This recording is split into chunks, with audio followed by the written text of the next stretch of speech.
Hello everybody. Communication systems GATE lectures part 26 में आपका स्वागत है।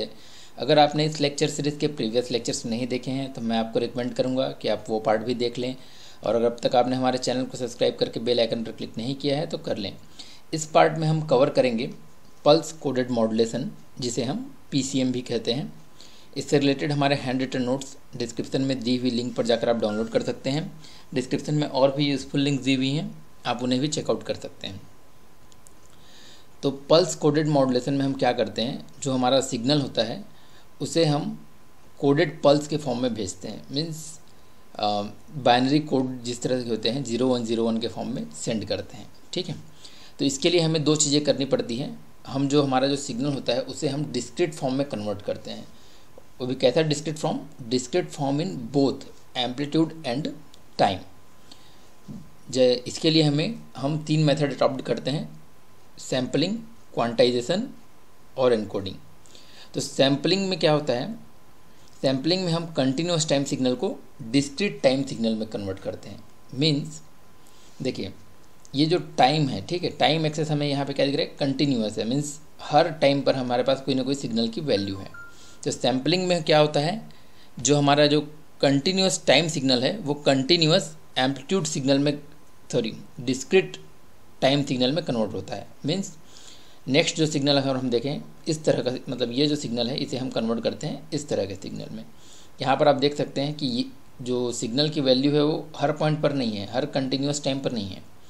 टाइम के कुछ पर्टिकुलर इंस्टेंट पर इसकी वैल्यू है, बाकी जो कुछ सारे इंस्टेंट पर इसकी वैल्यू कितनी है? 0 है। और कुछ जो पर्टिकुलर इवेंट्स हैं जैसे TS पर, 0 पर, TS पर, 2TS पर, 3TS पर, केवल इन्हीं पॉइंट्स पर, इन्हीं टाइम पर सिग्नल है, बाकी सारे पॉइंट्स पर क्या है? सिग्नल 0 है। तो हमारा जो कंटिन्यूस टाइम सिग्नल था वो डिस्क्रीट टाइम सिग्नल में कन्वर्ट हो चुका है। तो सैम्पलिंग से हम कंटिन्यूस टाइम को डिस्क्रीट टाइम सिग्नल में कन्वर्ट करते हैं, बट इसका एम्पलीट्यूड अभी भी डिस्क्रीट है। मीन्स एम्पलीट्यूड की वैल्यू कुछ भी हो सकती है। डिस्क्रीट वैल्यूज़ हैं, कंटिन्यूस वैल्यूज़ हैं, एम्पलीट्यूड अभी भी इसका कंटिन्यूस है, कुछ भी एम्पलीट्यूड हो सकते हैं। तो इसके एम्पलीट्यूड को भी डिस्क्रीट करने के लिए हम जो नेक्स्ट स्टेप अडॉप्ट करते हैं वो कहा जाता है क्वांटाइजेशन। क्वांटाइजेशन से जो हमारा ये डिस्क्रीट टाइम सिग्नल जो है वो डिस्क्रीट एम्पलीट्यूड सिग्नल में भी कन्वर्ट हो जाता है। ठीक है, डिस्क्रीट एम्पलीट्यूड सिग्नल में कन्वर्ट होने के बाद हम सारे जो डिस्क्रीट लेवल्स ऑफ एम्पलीट्यूड होते हैं उसे कुछ बाइनरी कोड्स असाइन करते हैं। ये टेक्निक कहलाती है इनकोडिंग। ओके, तो ये जो तीनों टेक्निक्स हैं, these are the basic steps of pulse code modulation transmission. चलिए सबसे पहले इसके ट्रांसमीटर का ब्लॉक डायग्राम देखें। तो ब्लॉक डायग्राम कुछ इस तरह का होगा, जिसमें सबसे पहले है हमारा source of continuous time message signal. यहाँ पर से हमारा continuous time message signal generate होगा और वो पास होगा एक लो पास फिल्टर से। लो पास फिल्टर से जनरली इसलिए पास करते हैं ताकि हम उसकी बैंडविड्थ को लिमिट कर पाएँ। जनरली अगर हम कोई सिग्नल जनरेट करें तो उसमें बहुत ज़्यादा बैंडविड्थ होती है, तो उसे हम एक बैंड लिमिटेड सिग्नल बनाने के लिए लो पास फिल्टर से पास करते हैं। तो लेट सपोज हमारा जो कंटिन्यूस टाइम मैसेज सिग्नल मिला जो हमें लो पास फिल्टर के बाद, वो कुछ इस तरीके का है। ठीक है, तो इसको हम सैम्पलर से पास करेंगे। सैम्पलर क्या करेगा? कंटिन्यूस टाइम सिग्नल को डिस्क्रीट टाइम सिग्नल में कन्वर्ट करेगा। मीन्स उसके बाद हमें कुछ क्या दिखेगा? ये जो सिग्नल है वे इस तरह से दिखेगा। ठीक है, अब ये जो सिग्नल है आया, ये हमारा कन्वर्ट हो चुका है डिस्क्रीट टाइम में, बट इसका एम्पलीट्यूड अभी भी कंटिन्यूस है। तो एम्पलीट्यूड को भी डिस्क्रीट करने के लिए हम क्या करते हैं? इसे पास करते हैं क्वांटाइज़र से। तो क्वांटाइज़र क्या करता है? इसके एम्पलीट्यूड को कुछ क्वांटाइज्ड लेवल्स में डिवाइड करता है। इसके लिए समझने के लिए अगर मैं एजम्पशन करूं कि जो इसका एम्पलीट्यूड है वो लेट सपोज 0 वोल्ट से लेकर के लेट सपोज 8 वोल्ट तक वेरी हो रहा है। ठीक है, तो हम इसे कुछ लेवल्स में डिवाइड कर सकते हैं। लाइक 1 वोल्ट को मैंने एक लेवल मान लिया, लाइक 3 वोल्ट को मैंने दूसरा लेवल मान लिया, 5 वोल्ट को तीसरा लेवल मान लिया और 7 वोल्ट को मैंने चौथा लेवल मान लिया। ठीक है, तो इस तरह से मैंने जो इसके एम्पलीट्यूड थे उनको केवल 4 लेवल्स में डिवाइड कर दिया: 1 volt, 3 volt, 5 volt and 7 volt. तो 1 वोल्ट जो भी सिग्नल, जो भी ये जो डिस्क्रीट टाइम पर जो सिग्नल है, ये सिग्नल अगर मेरे 0 वोल्ट से लेकर के लेट सपोज 2 वोल्ट तक आए, अगर 2 वोल्ट तक रहा तो वो क्वांटाइज्ड होकर किस में अप्रॉक्सीमेट हो जाएंगे, 1 वोल्ट के अप्रॉक्सीमेट हो जाएंगे। और 2 वोल्ट से लेकर के अगर लेट सपोज 4 वोल्ट तक हमारे पास कोई सिग्नल है तो वो हमारा कौन सा, वो हमारा जो क्वांटाइज्ड होके 3 वोल्ट में कन्वर्ट हो जाएगा। और 4 वोल्ट से अगर 6 वोल्ट तक कोई सिग्नल है तो वो क्वांटाइज्ड होके 5 वोल्ट में अप्रॉक्सीमेट हो जाएगा। और 6 वोल्ट से अगर हमारे पास 8 वोल्ट तक कोई सिग्नल है तो वो क्वांटाइज्ड होके 7 वोल्ट पर कन्वर्ट हो जाएगा। तो इस तरह से कोई भी सिग्नल किसी भी लेवल पर हो वो उसके नियर जो अप्रॉक्सीमेट जो क्वांटाइज्ड लेवल है उस पर वो अप्रॉक्सीमेट हो जाएगा। तो हमारे पास क्वांटाइज़र के बाद केवल 4 ही लेवल बचेंगे सिग्नल में, 1 वोल्ट, 3 वोल्ट, 5 वोल्ट और 7 वोल्ट। केवल ये 4 लेवल ही बचेंगे। इन चारों लेवल में ही सिग्नल हमारा होगा, इधर 1 वोल्ट होगा, 3 वोल्ट होगा, 5 वोल्ट होगा या 7 वोल्ट होगा। तो इस तरह से हमारे पास केवल 4 लेवल बचे। तो लेट सपोज यहाँ level means L equal to लिख रहा हूँ, एल इक्वल टू 4 लेवल्स हैं। इन 4 लेवल्स को इनकोड करने के लिए हमें बिट्स की ज़रूरत पड़ेगी। Let suppose number of bits equal to n। Okay, तो 4 लेवल्स को इनकोड करने के लिए हमें कितने बाइनरी बिट्स लगेंगे? 2 बाइनरी बिट्स, क्योंकि 4 लेवल्स हैं तो उसे हम लिख सकते हैं 2 बाइनरी बिट्स से रिप्रेजेंट कर सकते हैं, लाइक 0 0 0 1 1 0 और 1 1। हमें 4 बाइनरी बिट्स लगेंगे। अगर हमारे पास लेवल L है तो नंबर ऑफ बिट्स जो हमें इनकोडिंग के लगेंगे वो कितने लगेंगे? n equal to log base 2 L। Okay, तो इस केस में हमारे पास L इक्वल टू कितना है?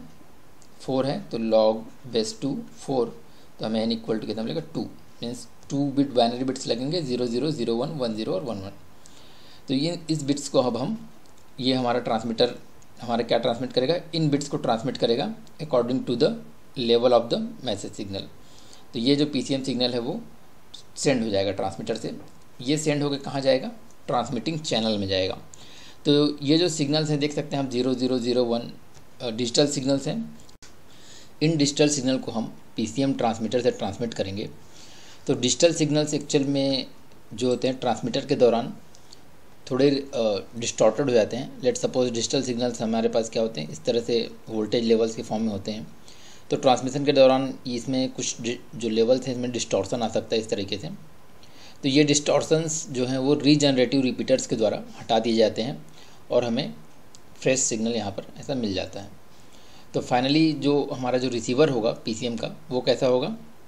रिसीवर में भी एक उससे पहले एक रीजनरेटिव रिपीटर लगा होगा जो हमारे डिस्टॉर्टेड लाइक लेट सपोज, ठीक है, इस तरह का कोई डिस्टॉर्टेड सिग्नल है डिजिटल सिग्नल, उसे रीजनरेट करके एक डिजिटल सिग्नल मीन्स 0 1 0 1 का सिग्नल देगा। और डिकोडर क्या करेगा? इनकोडर का अपोजिट करेगा। इनकोडर क्या करता है? जो हमारे पास वोल्टेज लेवल्स थे, क्वांटाइज्ड लेवल थे, उसे क्वांटाइज्ड लेवल से क्या करता है? क्वांटाइज्ड लेवल को इनकोड करता है, मीन्स क्वांटाइज्ड लेवल को बिट्स में कन्वर्ट करता है। डिकोडर क्या करेगा? बिट्स को हमारे पास क्वांटाइज्ड लेवल में कन्वर्ट करेगा और वो क्वांटाइज्ड लेवल हमारे पास रिकन्स्ट्रक्शन फिल्टर के द्वारा दोबारा से रिकन्स्ट्रक्ट होकर हमें फाइनली आउटपुट डेस्टिनेशन में क्या मिलेगा? जो हमारा ट्रांसमिटेड सिग्नल था वो ट्रांसमिटेड सिग्नल हमें इस तरह से मिल जाएगा।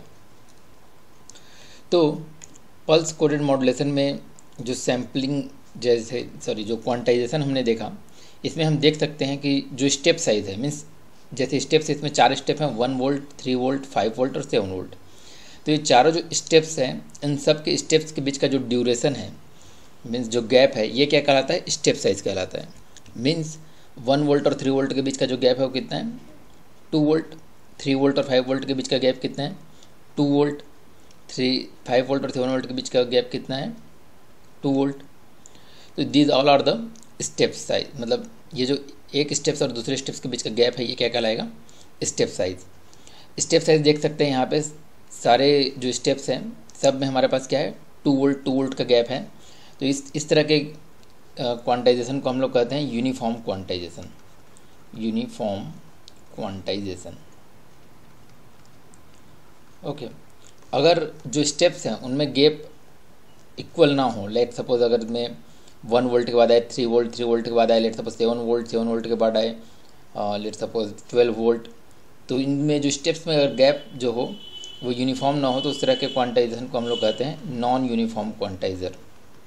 Non uniform quantizer. Okay. Next अगर हम देखें कि अगर हमारे पास n बिट का इनकोडर है, हमारे पास क्या है, n बिट का PCM इनकोडर है, where n is the number of bits per sample, तो वो कितने क्वांटाइजेशन लेवल को इनकोड कर सकता है? एल मीन्स एल और एन के बीच में जो रिलेशन होगा, L is the number of quantization level और N is the number of bits per sample in the encoder. इन दोनों बीच में जो रिलेशन होगा एल इक्वल टू 2n, ये रिलेशन होगा। अगर हमारे पास n बिट का इनकोडर है तो वो 2n लेवल्स को इनकोड कर सकता है, ठीक है। अगर 2 बिट का है तो 4 लेवल्स को इनकोड कर पाएगा, अगर 3 बिट्स का होगा तो 2 मीन्स 8 बिट को इनकोड कर पाएगा।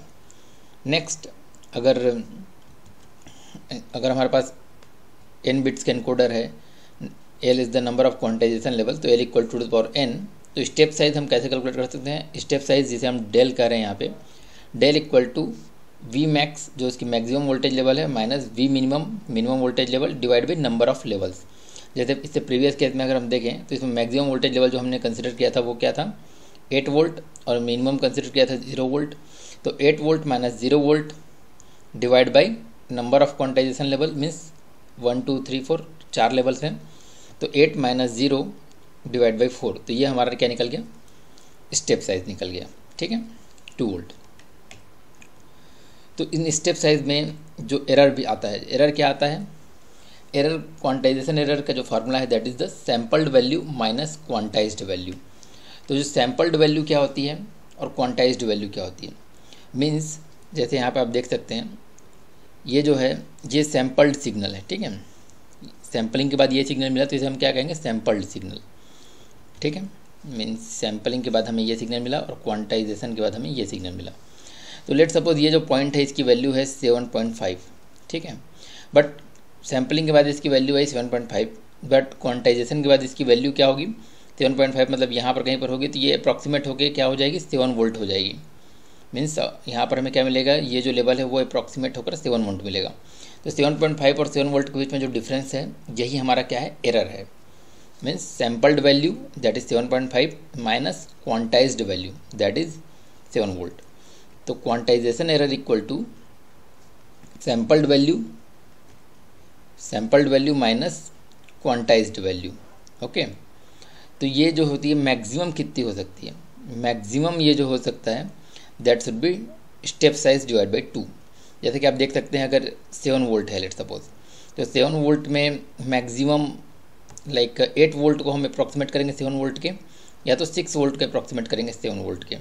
तो अगर स्टेप साइज हमारे पास कितना है? 2 वोल्ट है, तो जो मैक्सिमम एरर हो सकता है वो कितना हो सकता है?